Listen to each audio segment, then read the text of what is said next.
Good morning, everyone, and welcome to another episode of What's Up with Power. We're glad to have you here. We have another awesome presentation for you today. We've got Brett Jenner from PPT Coaching is going to be giving us a lot of good specific information around the triathlon and the triathlete and what their specific perspective is. And I think we're going to drill in today specifically on the bike section. So we are super happy to have him. We're about 2 minutes away from the group ride starting. I'm going to bring Brett on screen here. How you going? How you doing, Brett? Hey guys, doing good. Thanks for having me. Yes, thank you for coming again. I think this is your second time on the show. Is that right? Indeed, yeah. Very good. We've got a good 12 people lined up here in the group ride. We've got minute 42 to go. And we are just waiting for some people to join us on. Let us know where you're coming at from us on Facebook Live. We'll be responding to chat, interacting with you on the Facebook Live feed. We're also live on Twitch, YouTube, Beam, many other sources. I'm just not technically savvy enough yet to bring all those chats into one place. It is possible. I just haven't taken the time to get it set up. So we will be able to interact on Facebook this morning and responding to your questions or doubts. The way this is going to work is that we're going to have Brett present for about 15 minutes or so. When he's done presenting, we open it up for a question and answer session where you can ask him any question you want, me, whatever.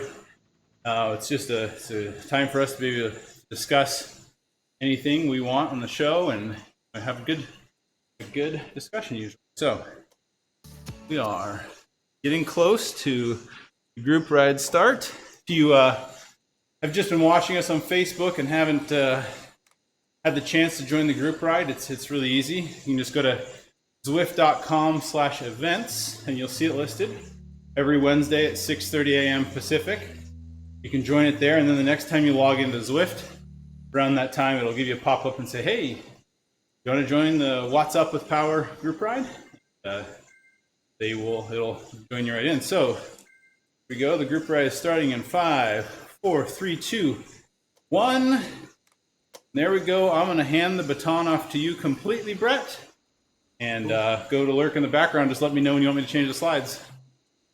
Will do. Thanks. Yeah, I appreciate you guys having me back. It was good to come on the first time. I think the first session we covered baseline testing for triathletes. That included swim, bike, and run testing, baseline tests. Of course, everybody's pretty familiar with FTP testing, so that was perhaps the most familiar part of that presentation for this crowd. But today we get into triathlon training and racing with a power meter, essentially. That's really the perspective that I offer today, because this is, after all, what's up with power, right? So want to get into that. And if you can go to the next slide, Justin.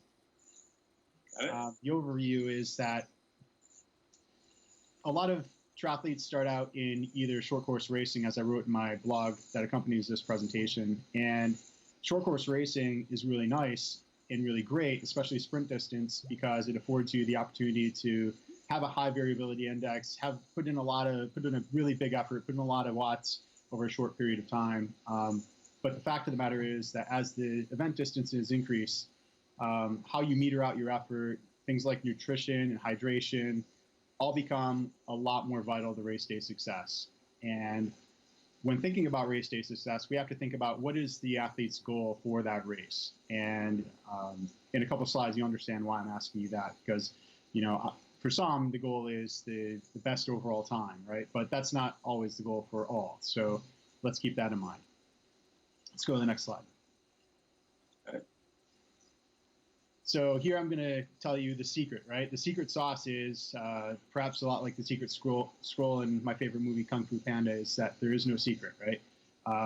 Especially at Ironman distances where aerobic fitness and things like hard work simply can't be replaced to overall race day success. And certainly metering out your effort and performing the race wisely for where you're at, for where FTP is, and your is the most is going to yield the best results for you. And we'll get into how to calculate that and those things. But I just wanted to put this slide up front, really as a caveat to say, like, yes, we're going to talk about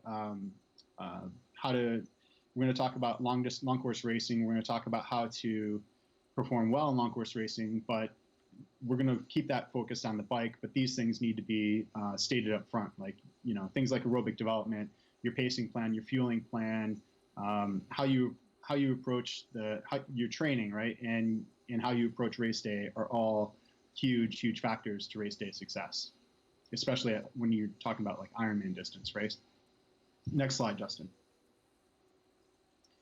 And so the reason I said what's your goal is, some of you may have seen, this is an article from Triathlete magazine.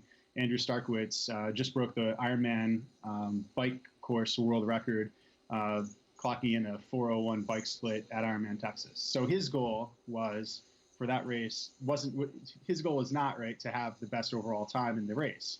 His goal was to have the best overall bike split in the race, and not just the best bike split in the race, but also, you know, he had a more lofty goal, which he achieved here by breaking the Ironman bike split world record. And you know, spoiler alert, right? If you read below, he didn't win the race. So the point here is, so there's a balance, right? So this gives you some insight into, you know, having the best bike split you could possibly have is not the key to having the best race that you want in terms of overall time. You know, having the fastest bike split that you can possibly achieve and having the best run split off that bike split is not possible. So then it becomes a little bit of, okay, well, I need to hold back a little bit. How much do I hold back? And how do I use a power meter to help me know how much, quantify that, right? So that I know if I'm holding back enough, or if I'm holding back too much, or, you know, where am I, right? Essentially. Next slide, please. So pacing with power, right? So this gets into pacing. What we're talking about in talking about how much to hold back, whether it's enough or too much, is pacing. And overall pacing, optimal pacing strategies are of course, like, really key to executing long course racing really well. Whether you're talking long course, meaning half iron or full distance Ironman racing. Now, what you'll see in any event, any long course race, are people going out too hard early on, people hammering up hills, putting in too many surges, leading to a high variability index. And high, by the way, a note on variability index. High variability index in short course racing is typically okay, but we can still use power meter in like Olympic distance racing for sure to help us like not go over 400 watts, for example, up a hill, or whatever that limiter may be. So power meter is really nice in Olympic distance or short course format because they can help us keep that ceiling capped. But when it comes to Ironman distance racing, really we're talking about getting that variability index down as close to 1 as possible. Usually we don't like to see it higher than 1.4 for Ironman racing. And also, we use the power meter to approach racing long course, that is, based on what the course is like, right? So Ironman Florida, you know, is a completely flat course where you're going to be looking to dial in with very, very low variability index, right? Dial in a completely solid pacing strategy, you know, honing in on a certain wattage. Whereas Ironman Nice in France or Ironman Mont Tremblant in Canada, which are super hilly courses on the Ironman circuit, you're going to have a variability index there, and you're going to have to plan for what is your power spikes going, what are your power spikes going to look like, and what is that pacing strategy going to be when going up the biggest hills in Nice or in Tremblant. So how you approach the course is also different. And actually, I should note here that there's a really good software tool that I'll talk about at the end here that can help with this. And of course, all this being said, the effects of heat, altitude, humidity, these don't show up in power data typically. They do show up in heart rate data, which is also why it's kind of nice to have both. So if you see a divergence between the two, you know it's typically due to one of these things. Could be a hydration issue, could be number of factors that are physiological. And all this to say that we use training, ultimately we use the training stress score to figure out how we can run comfortably, where we need to be, right, in terms of the bike effort to where we can run comfortably off the bike in long course racing. Next slide, please. So, yep. So so on Training Peaks, there's a nice article by Joel Friel called "How to Cheat Using a Power Meter in an Ironman," and he lays out the equations for TSS and for intensity factor. Now, what you'll notice is that, what I want you to notice is that for TSS, it can be approximated using intensity factor squared times bike time in hours multiplied by 100. It's a quick and dirty calculation to get a TSS for a given effort. How why that's important is intensity factor is normalized power over FTP. So it's how much of what, like, it's essentially like a percentage, right, of how much of FTP, how hard you went. So intensity factor brings in FTP, which is important because FTP is our baseline number that we use to calculate our zones, really just use as a baseline calculation for any athlete.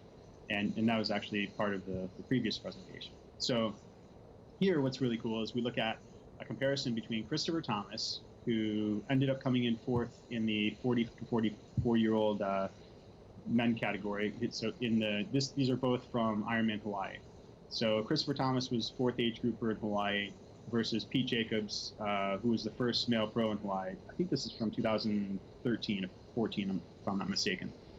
It's been a couple of years, but anyway, it's the data is a little old, but it's still very pertinent to our conversation here, because Christopher Thomas had a bike time that was almost half an hour slower than Pete Jacobs, yet they both had approximately equal TSS scores, right? Because they're both, and the point here is, like, they're both riding at about 80% of their 80% of their FTP ultimately throughout the race. And why, of course, did Christopher Thomas have a 30 minutes slower or 29 minutes slower bike time than Pete Jacobs? Well, obviously his FTP isn't as high as Pete's. So it just a nice chart to illustrate that point and to show, like, yes, you should be riding at about this TSS, and if you hit your TSS numbers, you can have a successful run off the bike. I would say, by the way, that 3:08 run off the bike for Christopher Thomas and a 2:48 off the bike for Pete Jacobs are both pretty solid times. The 2:48 for Pete being the winning time, so who can criticize that? And the 3:08 for Christopher Thomas being a fairly solid effort on leading to a sub 9:30 effort for him on the day. So let's go to the next slide. So one really cool chart created by Rick Ashburn that we can use as coaches to walk athletes through what an Ironman bike pacing plan could look like is here and is laid out here. So the color, if you look at the key in the bottom left, the color codes are based on what type of athlete what type of athlete you're dealing with, or you are, if you're a self-coach athlete, and whether you're an age grouper, whether you're a proven strong Ironman runner, or and then obviously, like, the yellow and the red orange get into, like, you don't want to go there territory. So what you can do is you can take the time, your goal time for your Ironman bike split on the left, right, and say it's 6 hours, for example. So you'd go the 6 hour mark, and then you'd walk over to the right, and you'd see, okay, if you're in that gray zone where you're an age grouper, then you'd want to be between 269 and 286 TSS. Well, what does that mean? How do you, in terms of watts? Well, you'd go up, and you notice that that's 67 to 69% of FTP. So so you can calculate that very easily and use that as a baseline for where you want to be for your average power at the end of the bike course. So that would be your goal average power for that bike course. But if you were maybe a little bit of a better runner, and you could stretch that out to 294 for the 6 hour bike time, you could stretch that out to 294 to 302 TSS, which would be 70 to 71% your FTP over the course over the course of 112 miles. And that would allow you obviously to hold more watts over that time, because that's a higher percentage of your FTP, right? And then you get into like the danger zone. Here's what we like to call it. If you were to go over one more in the 6 hour mark, you'd be at 311 to 320 TSS, which would be 72 to 73% FTP. And yeah, you really just probably would want to stay away from that, and especially stay away from being any higher than that if you had planned to run the marathon afterwards. So it's a really cool chart. I wanted to expose you guys to give you a little insight into Ironman bike pacing, and it also allows you to, as an athlete, use it to predict like your goal bike split in an Ironman, and also how to, like we talked earlier, how do you stay fresh, and how do you know if you're holding back enough or too much? This chart's certainly a good starting point for that conversation. It's also important to note here that what we're talking about in terms of the 69 to 70% of FTP over the, averaging that over the bike course is not, what we're not talking about is how are you actually pacing all the sections of that course to achieve that number. And that's definitely in need of a more detailed analysis for the athlete and the course that they're approaching. As mentioned earlier, if you're doing Ironman Florida, that might be less. There might be a whole lot less variability indexed in those watts than if you're doing Ironman Nice or Ironman Maserati or Hawaii or any other race that has hills or terrain. Ironman Coeur d'Alene, for example, comes to mind. So this is telling you what that average should be, but what the questions that need to continue to be asked to get answered to achieve that average are, what should my watt range be for the steepest climb in Coeur d'Alene, or where do I need to keep my watts when doing the climb to Hawi in Kona? And those questions can be answered by doing a more detailed analysis, but also by using a piece of software that I like to use called Best Bike Split, which takes into account the weather on the day. So it takes in factors like headwind, especially when you're talking about Hawaii and the climb up to Hawi, where there's always wind and contention there. So, and just something more to think about, to let you know that this isn't the end all be all of the conversation. Yeah. Next slide, Justin. So I have my contact information here, and I think that, next slide, if you like, Justin, we can turn it over now turn it over for comments and Q&A. Awesome. Yeah, so I actually went ahead and just left it on your contact info here so that people can get a hold of you. We had one request for the slides. I asked them to send you an email, and wanted to get I'll let you handle that. But we do have another question here from Mitch Dangermond, and his question is, how do you have your athletes dial in? I asked them to send you an email, and someone's feeding back here. Hold on. Are you listening to the stream, Brett? Yeah, I refreshed to the questions, and the noise came on, so I turned it off. Go ahead. It's all good. Okay. So, question from Mitch is, how do you have your athlete dial in their power target for a half Ironman and an Ironman? What's kind of your thought process? Yeah, so that's a great question. And generally, what I like to do is I like to have some key workouts 3 to 4 weeks out from the race itself, because what I found is that FTP number. So I generally don't test like the weeks before the race, right? But what we do is we do half iron and full distance pacing workouts, key workouts, 3 and 4 weeks before the key event. So based on that data, we use those numbers as power targets for race day. Very good. And I'm willing to share that with Mitch. If he sends me an email, I'll share what some of those workouts look like, and I'm even willing to do a presentation on that if you like, on for follow up. Yeah. On what athletes have, what those workouts have looked like and what their actual power numbers look like during the race versus kind of projected. And those are all very interesting topics. And for me as a coach, I love talking about that kind of stuff. Absolutely, yeah. Let's make a note of that. So one thing I kind of wanted to maybe talk a little bit about, and I liked your chart. I'm actually going to click back to this chart. Maybe talk about it a little bit more, because I think it's the Ironman bike pacing, the intensity factor, and TSS.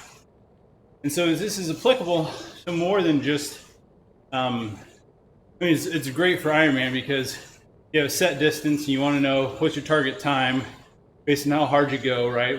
How much are you going to take out of the tank?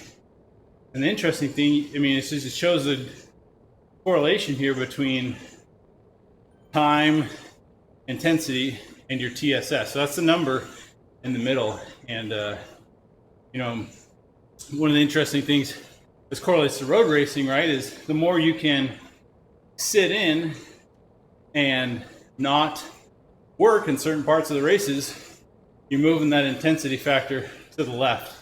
You're getting less orange, saving your orange for the correct parts of the race, for when you need to throw down the power, attack, try to get away. And I think what's also interesting here, and I think very applicable to Ironmans, is weather can be such a big factor, right? And you may have a goal pace, but the wind may be 10 miles an hour faster on race day than what you expect, and you're going to have to take that into account and probably say, oh boy, I'm probably going to be on the bike 20, 30 minutes longer than I expected. That means I'm probably not going to be able to hold the 75% of my power target that I was expecting. I might need to bump it down to more like, I don't know, 73. I don't know how precise you're getting, right? But the point here is you need to make that trade-off at game time, knowing your limits, your pacing, what the weather's like. I mean, everyone has to deal with the weather, so you're going to be slower, so will everyone else. But these are interesting trade-offs. You and I understand as coaches, right? Well, I'm not a coach. You understand as a coach. I've learned through being self-coached. But yeah, great stuff. Oh, for sure. Yeah, there's and those trade-offs that you talk about are absolutely applicable when it comes to not just when it comes to cycling races, but also when it comes to things like draft legal format racing. So now we talk about expending the most watts over a given, expending the most watts isn't necessarily the goal anymore. It's getting in the front lead pack, and then strategy becomes essentially more important, which is it's a whole nother chart, right? This is not even applicable at that point, and it's the distances are quite different then too. But absolutely, the idea is the same, that you want to be the guy who's burning the least amount of matches, or metering out your matches appropriately so that you have them when you need it at the end. Yeah, absolutely. So we've got another question here from Kirsten Katronis. She says, so does this go along with train hard, race easy? I'm not familiar with that adage. I'll let you take that one, Brett. Yeah, sure. I mean, and I guess if you're saying, maybe, it's really not. Honestly, though, let's look at Pete Jacobs' numbers. Like, and I realize he won the race, so it's a little bit. But let's look at that number for a second. 80% of it is FTP. To ride that for 4.5 hours is, a lot of people might debate whether that's racing easy, and I would say it's certainly not. And generally, the idea is that the problem I have with the adage generally is like train hard, race easy implies that all training should just be hard, and it's really you completely miss the boat on how to train effectively if you really believe that, because the bulk of your training should not be done hard at all. So, and that's kind of a whole different coaching philosophy question you're asking me at this point, but I'll get into it for a second. And that is that my personal belief is that the bulk of your training needs to be in those aerobic zones. as much as 70%, 70, 80% of your training needs to be in those aerobic zones. With the rest of it, yeah, we can call that hard, but let's call the bulk of training easy in aerobic in zone 1, zone 2. And I do believe that it's something I practice with my athletes, and I've seen a lot of great results with. So that's my philosophy on training. Now racing, race easy. I never, it's kind of up to this varies on the individual and what they're looking to do on race day, and I never, but I never say to them beforehand like race easy. So I guess I disagree with both sides of that philosophy pretty well. Wow. So what do you agree with? Is there anything we could find that you agree with, Brett? Yeah, fair enough. So yeah, training easy. Let's put it like this. Train easy, race hard. Maybe I'd agree with the opposite. Something like, yeah. Well, I think what comes to my mind when I hear, I think there's some truth in train hard, race easy, and here's what comes to mind. Obviously you need to put volume and build before you race, right? Got to put in the time, got to build the aerobic, lots of hours, get yourself in shape. And so that's hard. That's not easy. And maybe what I see on the perspective of race easy is you're going to be so excited race day, whatever the race is, whatever your pacing, whatever your strategy, that you have to mentally tell yourself to back off. If like, let's say you're in a road race, 30-mile road race, and you decide, I'm going to go on a solo breakaway a mile and a half into it, and you have no history of winning with this group, you're most likely going to get reeled in, depending on how long you sit out there. And so, right, you have to understand the dynamics of your race. So with an Ironman, you're like, man, I'm feeling great. I can hold 85% of my FTP. This is no problem. Well, it might be a problem in an hour or two, right? So in that perspective, you need to race easy in that focus on what your limits are, what your surroundings are, what your power numbers are telling you. Because yeah, I think I could be convinced. Like we could change that maybe to say race smart, right? Yeah, there you go. Really what we're talking about here. Racing easy probably just sounds wrong from every perspective. And honestly, as a coach, that training part is really, it offers a little bit of insight into.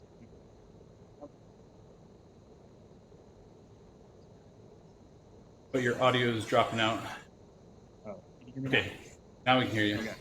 Yeah, so the training part really gets into the number one thing that I do as a coach that helps my athletes improve the most, and that is I slow them down. Because everybody wants their sessions to be hard, sure, but most people spend way too much time in zone 3 and above just out of natural habit, and are not actually warming up well and recovering well and taking the easy parts easy. And that's a lesson that everybody, if you learn nothing else today, take that away. Very good. Well, if you guys have more questions, definitely let them slide. We're here for a bit longer. Martin noticed that there's a volume difference between me and you, but I'll do my best to make my microphone not as loud. For once, I'm not as loud. Oh, that's interesting. Well, it has to do with how I'm mixing the audio, and I have some particular issues with how I'm plugging in Skype, and I haven't gotten it perfectly dialed in. I think a couple of comments here were great. Mitch says race controlled, right? Race smart, race controlled. And your easy is never easy enough, and your hard is never hard enough. There you go, Mitch. Great. Yeah, so that's good. That's good.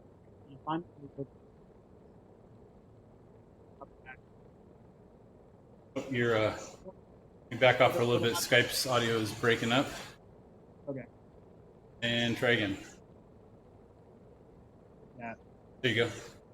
another thing that Zwift is really good for, and having a team is really great for, is in pushing you in your workouts. I think a lot of people are seeing a great benefit from being able to go, being able to simulate racing and go harder than they would have been able to do versus not having Zwift, or being on their own in a trainer in the basement, quite lonely, watching whatever. So I really think that Zwift has done a great job of people going harder, right, than in pushing themselves.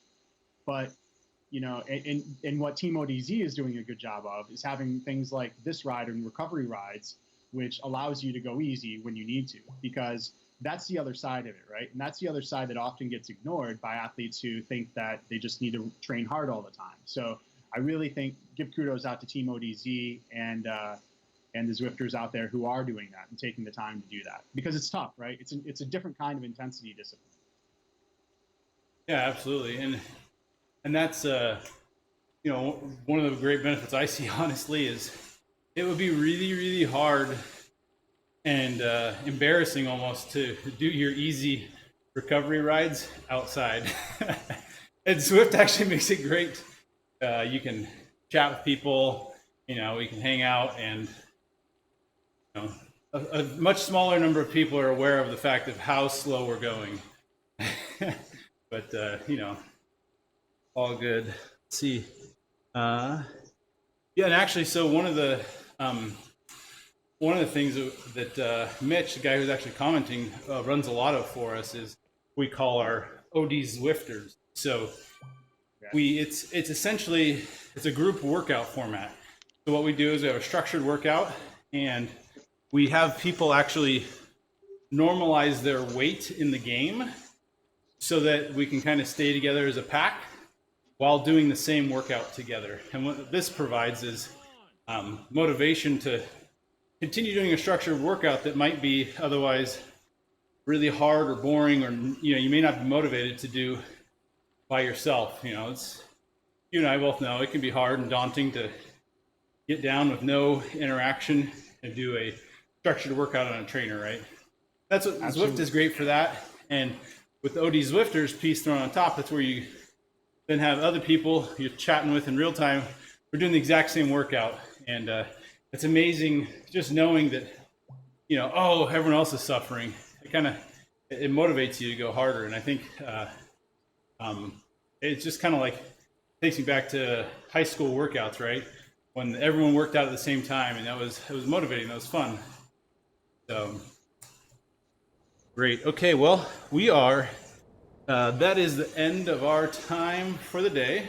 Brett, I want to thank you so much for coming on the show. Your insights have been fantastic. If you guys want to ask Brett any follow-up questions, send him an email at brettjenner, BRETTJENNER @gmail.com. You can also reach him on the phone, 610-203-0481. And if you have any questions for me and the show, let us know here on the Facebook page in the comments. You can email us at WUWP@teamodz.com, and we'll get back with you. So thank you so much for signing on. Hope you've enjoyed today's content, and we will see you next time. See you. Thanks, guys.